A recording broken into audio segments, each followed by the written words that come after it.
Abusu ikastola ez da arrisko eraikin bat soilik. Komunitatea gara eta komunitate horren arima euskara da. Euskararen egunak gure eguneroko konpromisoa ospatzeko balio digu. Euskara bizia, gurea eta gure etorkizunaren zutabea dela gogoratzeko.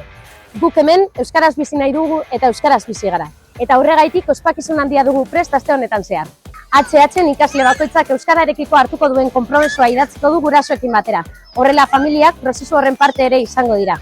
Gainera argitzok erronka garrantzitsu bat proposatuko die euskararen erabileraren inguruan kontzientziatzeko. LH-en euskararekin lotutako hitz aldarrikatzaileak landuko ditugu eta horiek pankarta batean jarriko ditugu astean zehar ozen irakurri eta entzun daitezen. DBH-en bingo musikatua, itziarren lapikoa, kajuta eta beste hainbat dinamika egingo ditugu.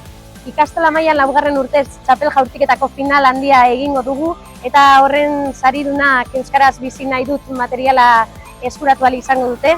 Gainera arratsaldez musika eta dantza emanaldi bat izango dugu nire eskutik eta horren ostean manifestua eta abertzoak irakurriko ditugu. Euskara gurea da, guztion ardura, eta gure esku dago ikastolan zeinetzean euskarari arnaz berria ematea. Abenduak 3 egunero ikastolan.